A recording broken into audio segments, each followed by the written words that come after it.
Hey everyone, welcome back to my channel if you're returning. If you're new here, my name is Tori, and I am going to be planning for the week of June the 17th through the 23rd in my A5 hobonichi home.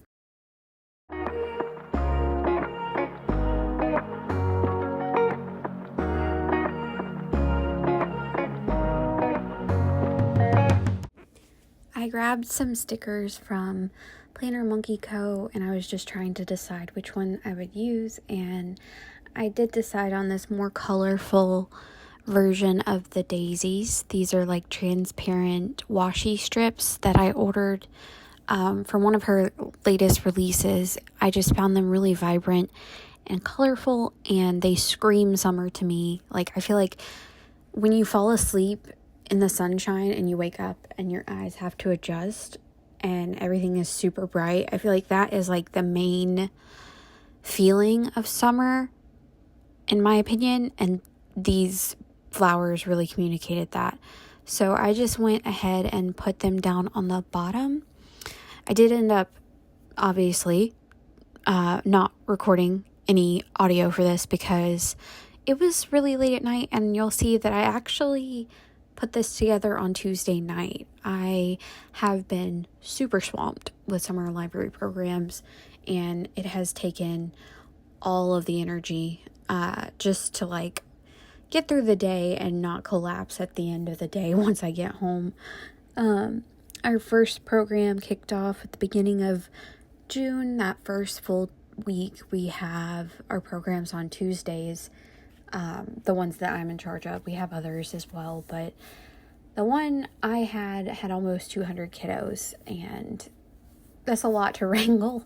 And so it's pretty much stayed that way, which is good and bad because you have to make sure that you're trying to manage that large of a group, but also it's good because it helps our statistics, and it is kind of like how it was prior to COVID.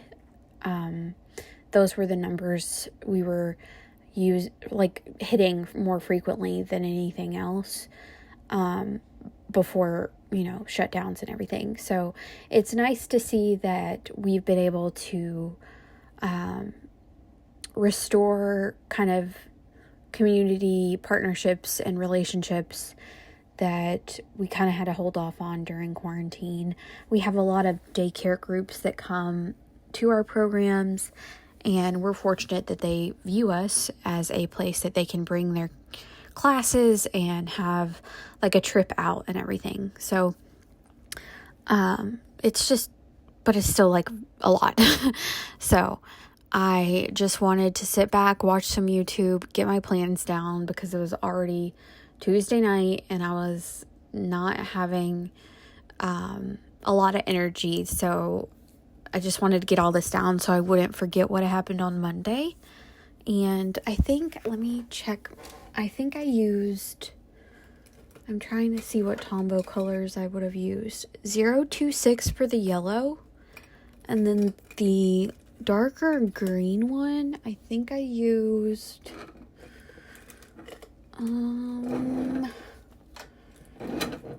let's see, I think it's this one, 312. I'm pretty sure it's 312. That looks pretty accurate.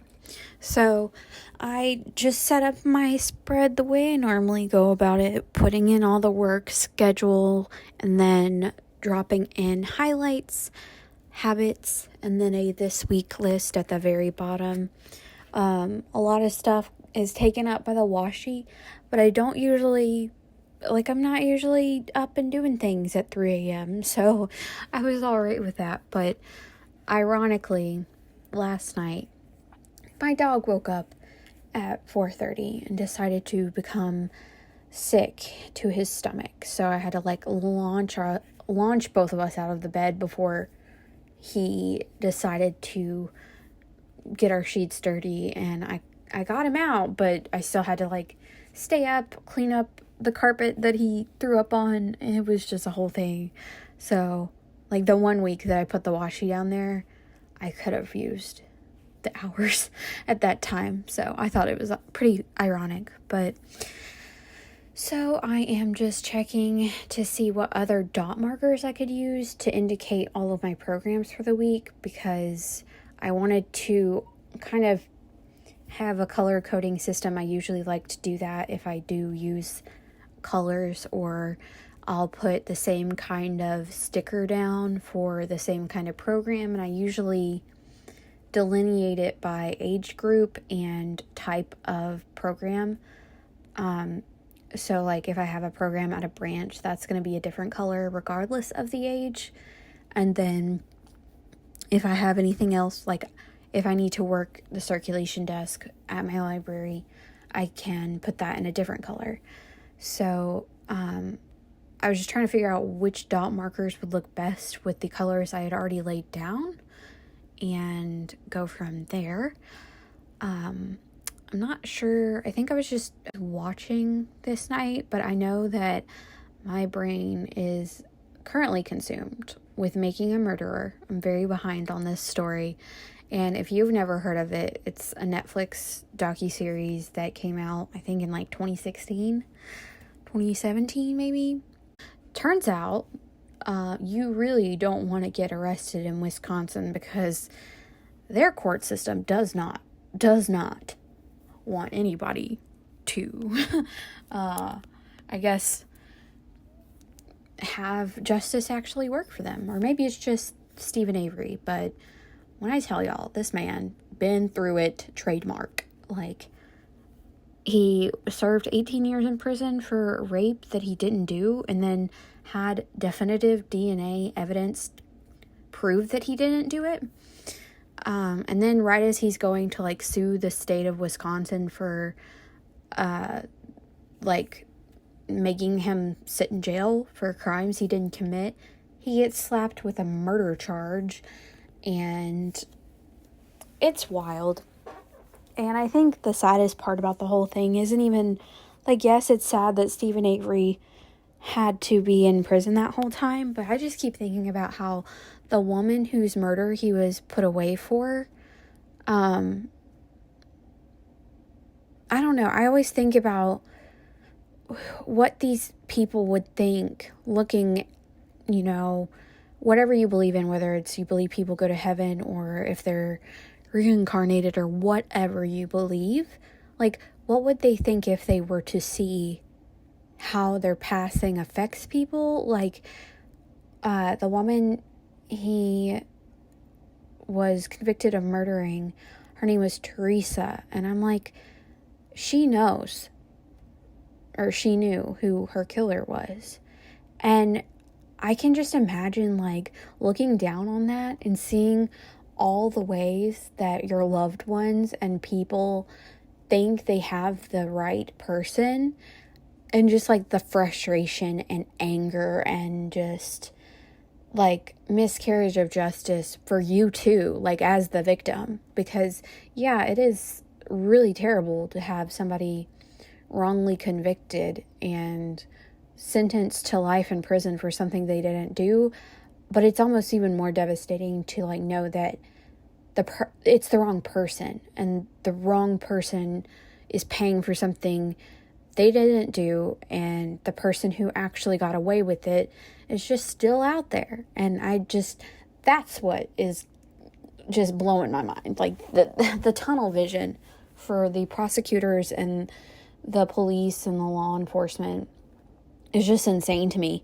And the level at which they were like acting insulted, that there was even an implication that something might have been planted, me does think they protest too much. Because if you're that offended by it, there has to be a reason. Because if you didn't plant anything, you would just be like, it'll speak for itself, you know? But that prosecutor knew something was going on, because he was very much like, how insulting, it boils my blood. Like, but why though? Why though, sir? Why? And then to come find out that the prosecutors inappropriately texting women who were like domestic violence victims or something, or victims of sexual assault. I don't know. He was handling their cases and then is going around texting them afterwards, being like, I'm the lawyer and I have the $300,000 house and all this stuff. And I'm like, ick. Like, that is such a huge ick. And then shows up. So there's part 2 of this show. If you're not interested, I'm so sorry, but this is quickly becoming a place where I just discuss all of my television watching, I guess. But and then part 2 of this show, he shows back up and he's like really angry about how the Netflix docuseries didn't share all of the evidence, and so it looks like he was doing the wrong thing, but he wasn't, and blah blah blah. And he's talking about how he gets hate mail about his daughter and how people want his daughter to be killed. And I'm like, but I'm not saying any of that's right. Definitely not okay to mail people things like that. But also, you're wrong. Like, it's just, I don't know what it is about police officers and the justice system where people get the tunnel vision. And I want to know what happens in those moments where people realize they did something wrong. And it's like every time that happens, they just stand 10 toes deeper into what they did wrong. And I'm like, what about that profession makes you feel like you can't be like, hey, I was a human being. I got this wrong. Is it because the stakes are so high? Like, you feel like you can't because if you do, it's going to mar your reputation? Like, I don't know. I feel like the assumption that the investigators and the people who have law degrees who are prosecuting these other people, they're not ever wrong is just as bad, if not worse, because it doesn't give them any room to make mistakes. And then when you feel like you don't have room to make mistakes and you do make a mistake, you do end up standing 10 toes deeper on it because you don't want to admit that you did something wrong, because what is that going to mean for you, for your career? It's just messy. These are all thoughts that I've been having, so you get to listen to me if you're watching this and you're still around, which I appreciate you. Anyways, so back to this plan with me. I am just writing down the normal stuff of the headers, and I track whether I've tidied my house, whether I've completed all of the steps for grooming, and whether I've taken my medicine, because I have generalized anxiety disorder as well as depression. And I've actually been doing pretty well because I re-downloaded an app that I used to use all the time, and I hadn't used it in a while, but I kind of re-downloaded it because it's just, I don't know, helping me, obviously.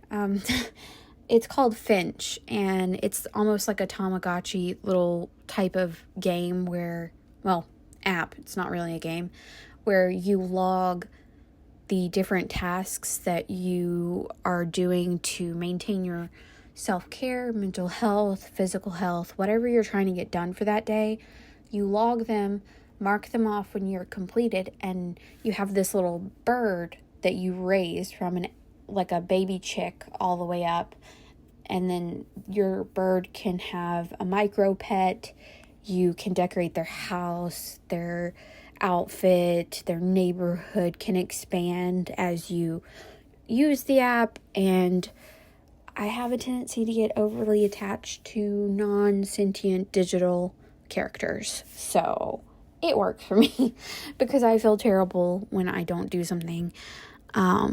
Like when I deleted the app the first time, because it is a payment you have to make to go for the pro option, I just felt so bad, like I was abandoning my baby chick. But I have revived it, and we are almost to, I think we're either close to the toddler stage or we're almost to it, and I've only been using it for a week, so I've been pretty steadily marking things off, and it really does, I don't know, it motivates me, because when you mark something off, you get rainbow stones, and those are what you can use to purchase different outfits and things like that. And your baby chick goes on an adventure every day to discover new things. And the more you check off while the baby chick is adventuring, the faster they come back to you with their discoveries, and they want to chat with you, and they're like, I found this today. What does this mean? Like, they're learning about the world around them, and you kind of answer their questions that they have, and they gain more traits based on the answers that you provide. So I think yesterday my baby chick came across a black cat and was like, should I avoid it or something? And the answer that I provided was like, they have a bad reputation for being suspicious in some cultures, but you should just watch for yourself and see what you can see. And it was like her curiosity trait went up because I answered that way. So I don't know. It's really cute. And if you struggle at times to be productive or do tasks that you know you should do, I would definitely recommend checking it out. I'm not sponsored or anything. It's just something that really works for me when I'm having anxiety or paralysis. I really struggle with having tasks that I have to do and being like frozen, and I can't do them because I'm so anxious about them that I can't do it. It doesn't make sense to me, but it's like I'm blocked from doing it until I can reach a mindset and get out of my head about it. And I think it's like perfectionism, procrastination. Like, I don't want to do it if I can't get it done perfectly. And that's really not realistic. And my anxiety just goes through the roof when I start thinking about it. And so having like a task that I need to get done because the little baby bird in my phone will benefit kind of takes that away from me a little bit. And I really appreciate that about it. But yeah, so this week is another pretty packed week. We have toddler and baby learn and play in the morning on Monday. I had graphic novel squad Monday afternoon. That is our middle grade kind of book club. I don't really call it a book club, but it is a way that we get kids in the library to talk about their favorite reads, because if you have a middle grader, odds are they're probably interested in graphic novels right now. And I have discussed the benefits of graphic novels on my channel ad nauseum before, but if you have any hesitations, feel free to drop them in the comments below. I could definitely direct you to some links about the benefits. And then, so I had my Tuesday performer, and I say performer very loosely. It was supposed to be a representative from our local humane society, but she had a death in the family. So I was like, I have to figure out what I'm going to do for all of these children by myself. And so I ended up replicating a program I've done in the past. It's like an Ocean Zones kind of program where I divide a room up into 5 zones, and we talk about the ocean zones like in correlation to the level of sunlight that is in each zone. And I give them like the scientific name of them, but then we also have like other, like we have sunlight, twilight, midnight zone. Like all of those zones have very specific scientific names, but I just tell them the basic names that they can remember. And then what I do is I hold up an animal, like a common ocean animal, and I tell them to go to the zone they think that animal lives in. And they seem to have fun. Like they want to, run to the zone and see if they're right. And then everybody wants to volunteer to continue to be the animal after I move to the next one. It was funny. It was cute because, I had like a little boy who was a squid, and he was, so essentially the information was that the squid moves from different zones. And I was like, Mr. Squid, you got to keep walking around. You've got all kinds of zones. And we would get to a shark, and, sharks go from the highest, from like the sunlight zone, like, so the shore, all the way down to some of the deepest parts of the ocean.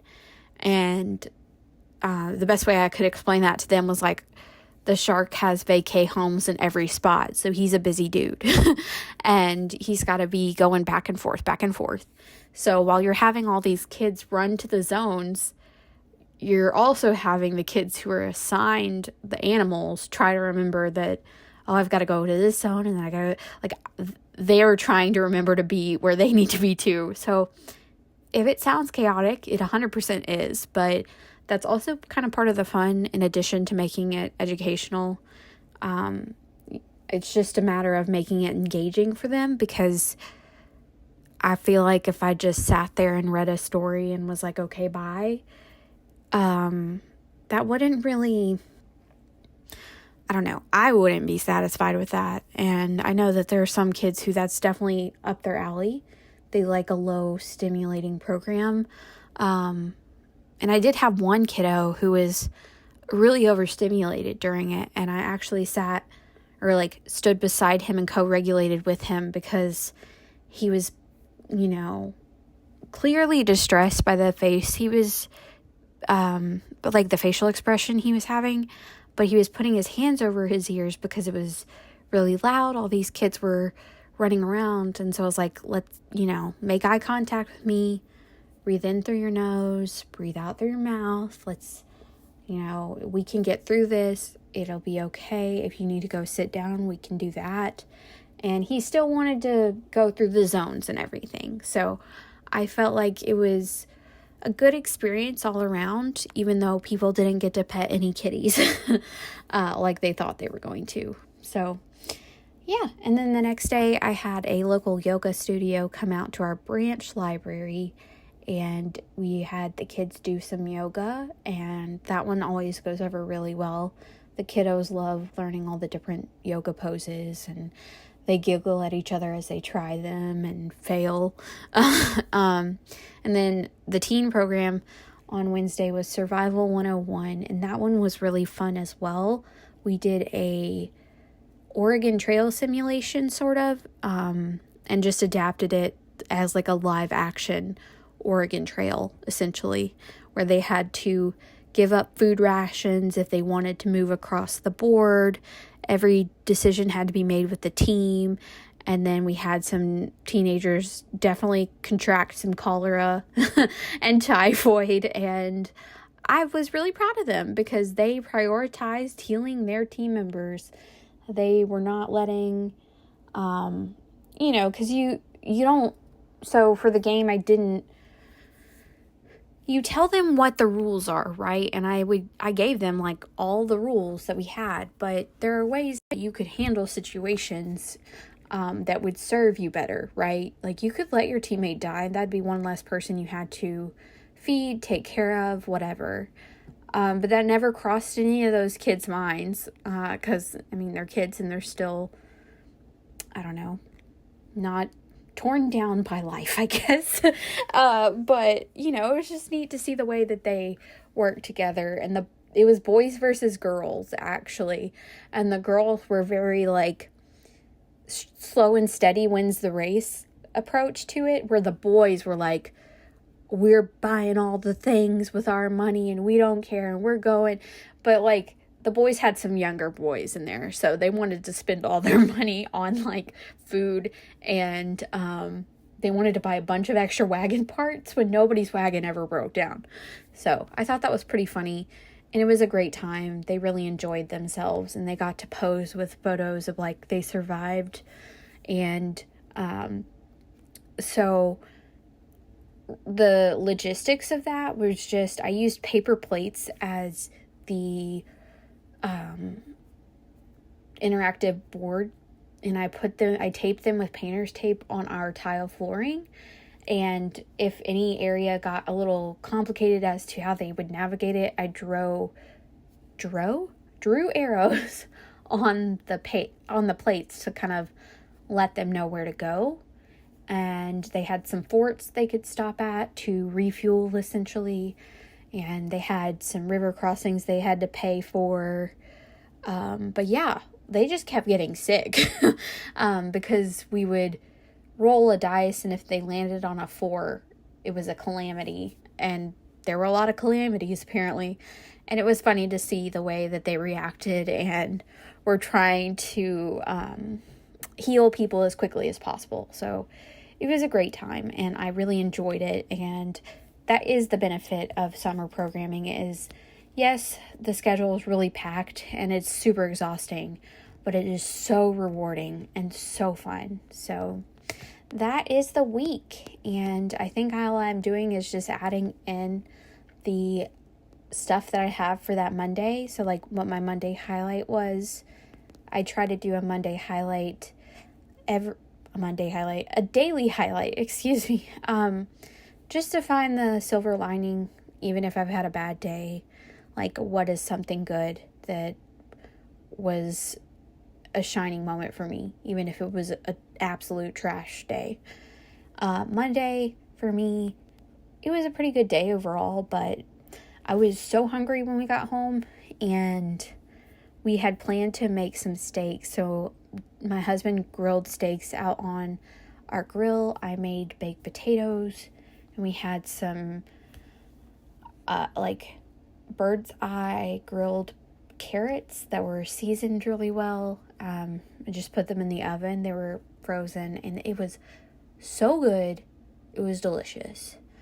But I have noticed that when I am really tired, I don't manage my time as wisely as I should. So I definitely ended up, I call it doom scrolling, when you're sitting on your phone and just watching videos and not doing other stuff. And I did that for a couple hours after dinner on Monday night and put off my side work that I should have been doing. So I ended up staying up kind of later than I meant to because I wasted a lot of my time on Monday. I didn't mean to, but I have found that when I'm just really tired, or I haven't been aware of how many breaks I've been taking or haven't been taking, I find that I end up doing that a lot more. So if that's something that happens to you, maybe you're not giving yourself as many breaks as you might need, and you're gonna end up distracting yourself with one regardless. At least that's how it works for me anyways. And then I'm just writing in what I was doing on Tuesday night, which is the night I'm filming this. I have been experiencing a little bit of racing mind lately. So even when I get home from work, I still think of things that I want to do. And as long as it's not a huge task that I'm spending time on, I do end up doing it just because I feel like it's worse for me to sit and think about all the things I need to be doing instead of just doing them regardless of whether they're work or personal. And I know that blurs the boundary lines of work and personal life, but I feel like it's something that I will be I'm okay with, because if I sit there and think about it and just think about it for an hour or 30 minutes to 45 minutes while I'm at home, I just might as well get it done so that that's one less thing I have to do the next day, and I can just relax more while I'm working than if I were harried and had so many things to do that I feel really overwhelmed, and then I go back to that kind of paralysis mode of having so much to do I don't know where to start, or feeling like I'm not going to get anything done the way I want it to, so I'm not going to do it at all. So yeah, that is the week. If you made it this far and you've listened to me ramble about a bunch of different topics, I really appreciate you being here. I hope you got some plans done too, and that you'll consider subscribing to my channel and liking this video to help my channel grow. And I'll see you in the next one, friends.